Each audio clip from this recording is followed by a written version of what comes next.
Pro Gamer here, and today I'm going to be reviewing a book by Greenspan called The Age of Turbulence, and it was published in 2007, right around the time of the economic crisis, and as of course many of you know, he's the former head of the Federal Reserve, and with the campaigns in 2008, 2012 with Ron Paul on the Republican side, a lot about the Federal Reserve has been debated, come to light, this and that. I mean, people are talking about the Federal Reserve when no one even knew what it was, 20 years ago. Well, no young people anyway.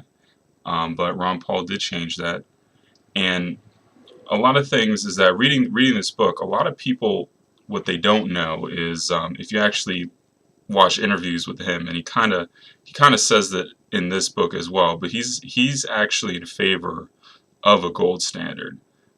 Which is kind of ironic, being head of the Federal Reserve, that he actually believes that we had the best economic growth between the period after the Civil War, so like the late 1860s to like 1913 or 1912. He believes that that was a good example of what stable gold standard monetary policy and free market capitalism can do. And obviously that's the period when we had the greatest amount of economic growth in this country.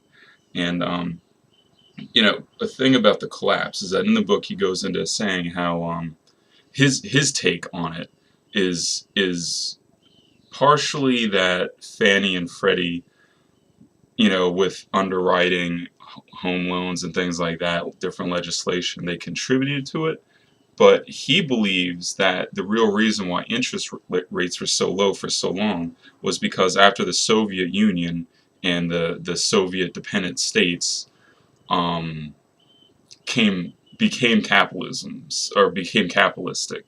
So after the Soviet Union fell, markets were opened up, and then the savings generated by markets had to flood into banks, and the surplus of savings from all these countries that were formerly communist now turning capitalist, creating profits, creating wages, income, and then savings. So whatever surplus, whatever you don't spend, savings going into banks, excess savings drives down interest rates, because now banks don't have to charge such a high amount of interest rates to get deposits going into the banks. So his claim in the book is that the real reason interest rates were so low during the 2000s is because all these Soviet bloc countries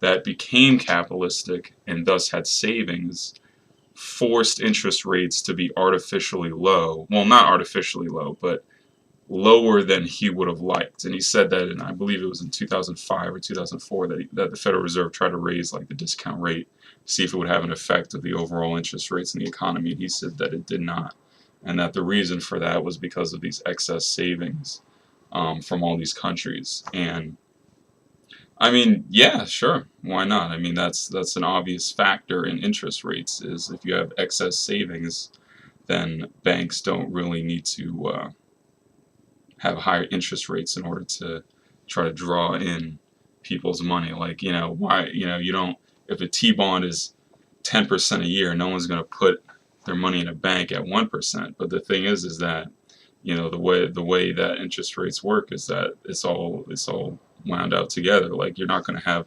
10% interest rates on a T-bill and then 2% interest rates at the bank. Like, it all evens out. And when you have excess savings worldwide, then yeah, it is true that it will actually drive down interest rates. So that's his theory for why they were low. Now, do low interest rates cause a housing boom? Not necessarily. I mean, just because interest rates are low doesn't mean that you're going to buy 4 houses on speculation. I mean, sure, it will make you more likely to purchase a house, and it will make you more likely to purchase maybe a couple houses to rent, but are you all of a sudden going to buy, 10 condos, brand new construction, hoping that the price rises 50% over the next 3 years? Like, that's what people were doing, and it takes more than just interest rates to do that. It really does. I mean, there are booms and busts. the government is generally to blame in some way or the other. But even if you had zero government intervention, like that period between, after the Civil War to 1913, even if you have zero intervention, you're still going to have booms and busts and panics. So it does it. I mean, yeah, I mean, the government is probably responsible in certain ways, but in other ways, I mean, it's a fallacy to think that you can just prevent things like that from happening. I mean, I think Alan Greenspan is on the team of the hard money people, and when people are protesting the Federal Reserve, they have to realize that when people have a job to do, they have to do that job regardless of what their personal beliefs are.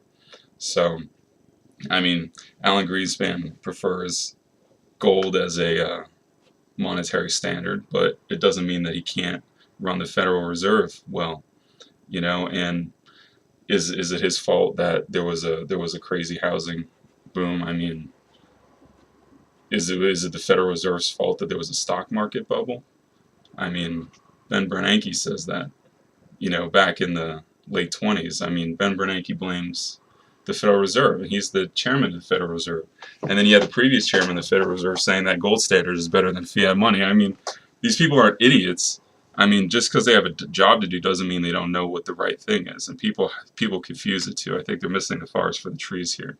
And Alan Greenspan is a very intelligent person, but when I see videos of him on YouTube, half of it is red because they're like, screw you, screw the Federal Reserve. But I mean, the dude used to like go to Ayn Rand's house and like have a lunch with her and stuff. Like, this guy is not, this guy is a lot smarter and a lot more on Ron Paul's side than perhaps some of these people think. So you really have to read the book yourself. I'd give it like maybe a 7 out of 10 for a read. I mean, I didn't actually read it. I got it at I listened to it on CD in the car on my way to work, back and forth.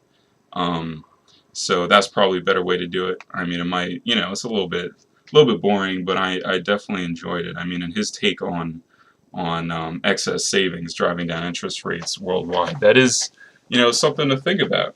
I mean, not everything is the Federal Reserve's fault, and I mean, could they have done something to interest rates? Yeah, but it would have caused a recession either way. I mean, if you try to raise interest rates to 8%, it's going to cause a recession. It just is. So I mean, it's either going to be low or it's going to be high, or there's no two ways about it. You can't change human behavior.